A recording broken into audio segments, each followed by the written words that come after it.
This section is all about integration by parts. Now it's very important to understand that sometimes we need to find the integral of the product of two functions. And if you think back to your Calculus 1 class, you remember with derivatives, you needed a special rule to find the derivative of the product of two functions.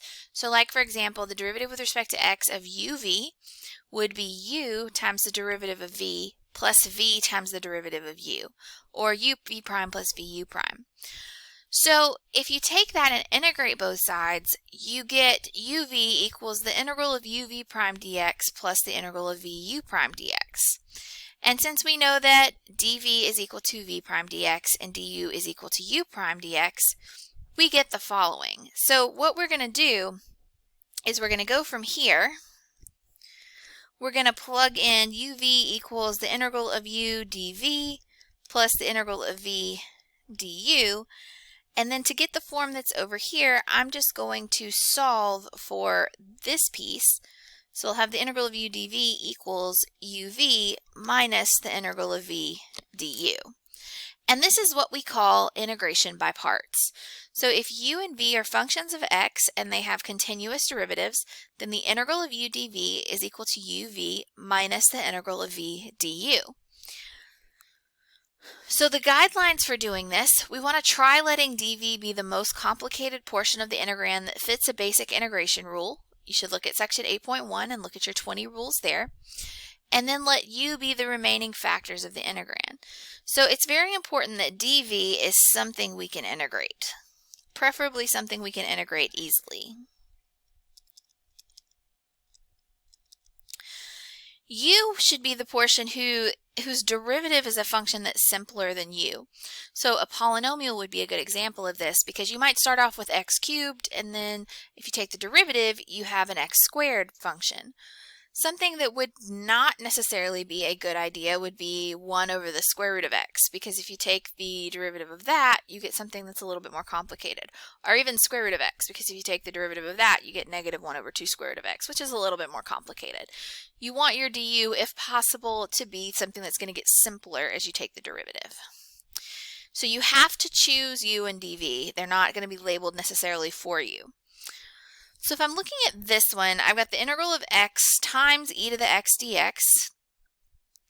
I am going to choose my u to be x because if I take the derivative of that, I'm going to get a 1, which we can agree is simpler than x. I'm going to let my dv portion of this be the e to the x dx. dv will always include whatever is the dx in this integral. So u prime is 1 and du is going to be 1 dx or dx. V I'm going to find by integrating dv, which is the integral of e to the x dx, or just e to the x plus or minus a constant. So to apply the rule, I now am going to make this equal to the integral of u dv, which is uv minus the integral of v du. I want to plug in the parts that I have. I have u as x, I have v as e to the x, and then again we're going to integrate v, which will be e to the x, and du, which is dx. So now I just have to complete the work here. The integral of e to the x is e to the x, all plus c. So I get x e to the x minus e to the x plus c, which is a perfectly valid answer.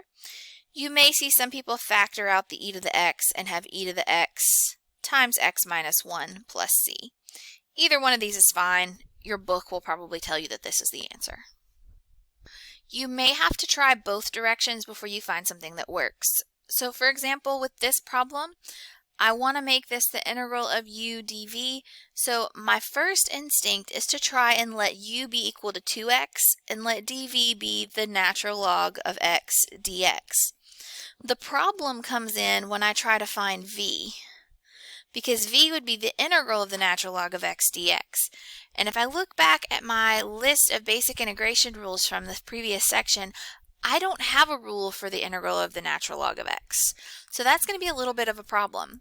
So I'm going to scrap this version of it, and I'm going to try and go the opposite direction. I'm going to let u be the natural log of x, and I'm going to let dv be 2x dx. So this way will work because u prime would be 1 over x, du is 1 over x dx, v is the integral of 2x dx, we just integrate both portions here, which is 2x squared over 2, or just x squared. So now, when I go to integrate, I could reorder this if I need to, if it makes you feel a little bit better. This is the integral of u dv, which according to the formula is uv minus the integral of v du. So my u will be the natural log of x, my v will be x squared, and then I'm going to subtract the integral of v, which is x squared, and du, which is 1 over x dx. So just reordering this a little bit, I get x squared natural log of x minus the integral of x dx, which is x squared natural log of x minus x squared over 2, all plus c. And that will be my final answer. So basically a problem like natural log of x is typically your exception to the use something more simple as u rule. And in fact, the integral of the natural log of x dx is one of those weird anomalies where you actually have to use integration by parts even though you don't have the product of two functions. So with this one, I know that I can't let dv be the natural log of x dx. That's never going to work. So I'm going to let u be the natural log of x, and I'm going to let dv be equal to whatever's left, which is just dx. So u prime is 1 over x. V is the integral of dx, which is just x. So we'll call this u dv, which will be uv minus the integral of v du. Du, of course, is u prime dx, so that'll be 1 over x dx. So I'll have the natural log of x times x minus the integral of x times 1 over x dx if I plug in all the pieces. So this will be x natural log of x minus the integral of dx, which is x natural log of x minus x plus c. And that would be my answer. The integral of the arctangent of x is one of those that we have to use this kind of trick as well. You may be tempted to use the differentiation rule for the arctangent of x since we haven't discussed an integration rule for the arctangent of x yet. We know the one that evaluates to it, just not the one that has that as the integrand. So in that case, I'm going to use u equal arctangent of x.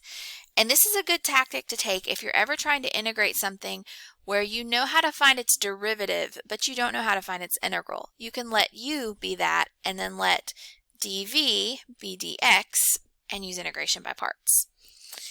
So u prime for this one is 1 over 1 plus x squared. That's just a rule. So du is going to be 1 over 1 plus x squared dx. V is going to be the integral of dx, which is just x. So if we let this be the integral of u dv, the formula is uv minus the integral of v du.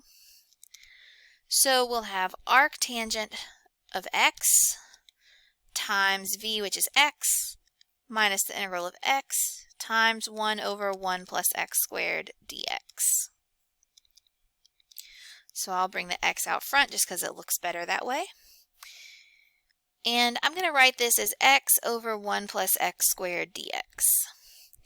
Looking at this one, I need to try to make it fit one of my rules. If I allow u to be 1 plus x squared, u prime would be 2x.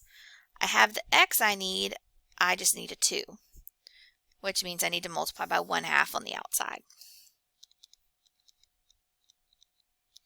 So I'm going to carry down the first portion.